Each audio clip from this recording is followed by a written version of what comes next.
पिछली श्रृंखला में हमने देखा कि कर्ण पितामह भीष्म का आशीर्वाद लेकर के भगवान सूर्य को नमन करके इंद्र के समान अपनी सेना में प्रवेश करता है या सेना के सम्मुख उपस्थित होता है। और उसको उपस्थित देख करके सेना में जो कौरवों की सेना जो भीष्म पितामह के सरसैया पर जाने से निराश हो चुकी थी, उसमें नई ऊर्जा का नई शक्ति का संचार होता है। सेना दुगने वेग से शत्रुओं पर टूट पड़ती है। उसके युद्ध को देख करके ऐसा लगता है कि भीष्म पितामह पुनः युद्ध क्षेत्र में आ गए हों और इससे कौरवों की सेना में जो है वह शक्ति का संचार होता है। कौरव सेना पुनः ऊर्जावान होकर के युद्ध के लिए तैयार हो जाती है।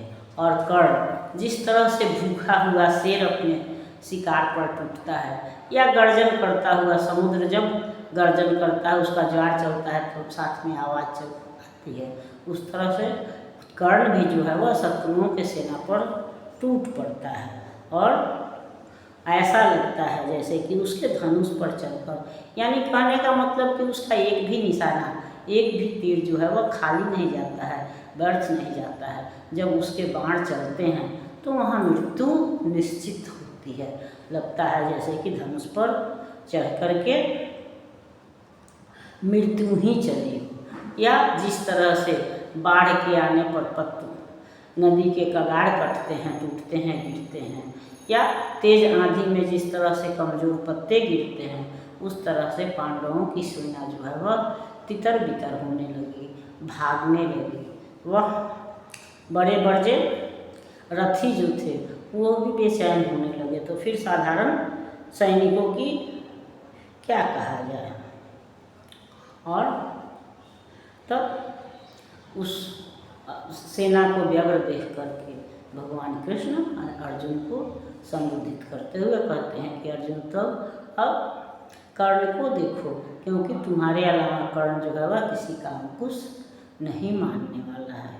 क्योंकि दावानल या वानल तो कुछ उच्छिष्ट छोड़ भी देते हैं, लेकिन कर्ण जब क्रोध में आता है तो वह शत्रुओं पर दया नहीं करता है, बल्कि वह उनका समूल नाश करता है। इस तरह से कर्ण के युद्ध की भयावहता को देखते हुए, बताते हुए कवि कहते हैं कि कर्ण को युद्ध करते हुए देखकर ऐसा लग रहा था जैसे कि मानो बाणों का छोर से आ गए स्वयं गंगानंदन। सागर सा गर्जित क्षुभित घोर, विकराल दंड धरसा कठोर, अरिदल सा परकुपित कर्ण टूटा, धनु पर चढ़ महामरण छूटा। ऐसी पहली ही आग चलती, पांडव की सेना भाग चली, झंझा की घोर झकोर चली, डालों को तोड़ मरोड़ चली, पैरों के जड़ टूटने लगी, हिम्मत सबकी छूटने लगी। ऐसा प्रचंड तूफान उठा, पर्वत का भी हिल प्राण उठा, प्लावन का पादुर्जय प्रहार, जिस तरह कांपती है कगार, या चक्रवात में यथाकीर्ण, उड़ने लगते पत्ते विशीर्ण, त्यों उठा कांप थर थर अरिदल, मच गई बड़ी भीषण हलचल। सब रथी व्यग्र बिललाते थे, कोलाहल रोक न पाते थे, सेना को यूं बेहाल देख, सामने उपस्थित काल देख, गर्जे अधीर हो मधुसूदन, बोले पार्थ सेने मूढ़ वचन। दे अचिर सैन्य को अभय दान, अर्जुन अर्जुन हो सावधान। तू नहीं जानता है यह क्या, करता न शत्रु पर कर्ण दया, दाहक प्रचंड इसका बल है, यह मनुज नहीं काला नल है। बड़वा नलियम या काल पवन, करते जब कभी कोप भीषण, सारा सर्वस्व न लेते हैं, उच्छिष्ट मात्र कुछ देते हैं, पर इसे क्रोध जब आता है कुछ भी शेष न रह जाता है।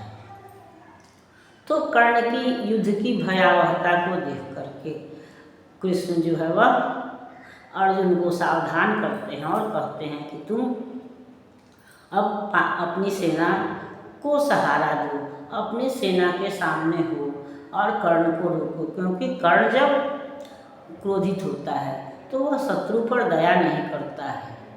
कालानल, दावानल यानी जंगल की आग, बड़वानल जल की आग, या कालानल का मतलब समय की आग, ये सब तो कुछ छोड़ भी देते हैं।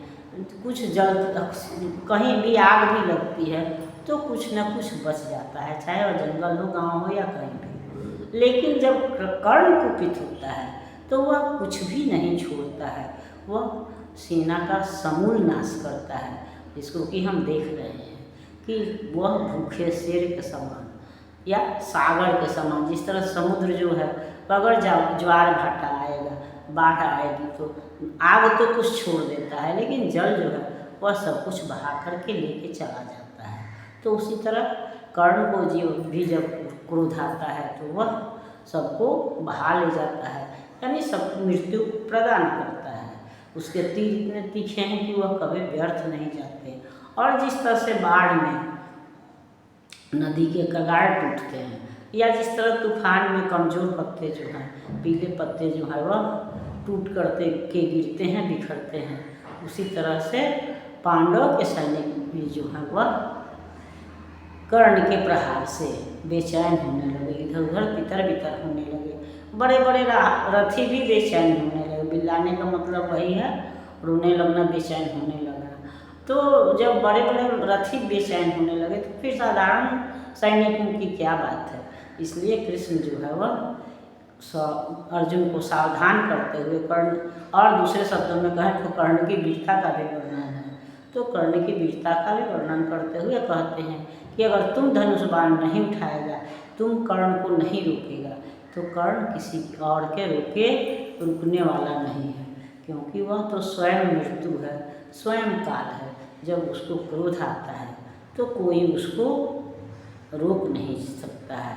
इसलिए अब देर करना जो है वह पाप भी है, क्योंकि लाखों सैनिकों की जान जाएगी, और अपने लिए प्राण घातक भी है। इसलिए तुम अब शैथिल्य छोड़ो। हम यह देखते हैं, महाभारत के प्रारंभ में ही देख चुके हैं कि अर्जुन को थोड़ा सा अपने परिजनों पर मोह हो जाता है, इसलिए वह कभी कभी शिथिल हो जाता है। तो कृष्ण कह रहे हैं कि यह शिथिलता तुम छोड़ो और अब धनुष बाण धारण करो। तो इन बातों पर हम अगली श्रृंखला में विचार करेंगे। तब तक यह श्रृंखला आपको पसंद आती है तो इसको लाइक कीजिए, सब्सक्राइब कीजिए। मिलते हैं अगली श्रृंखला में, तब तक के लिए धन्यवाद।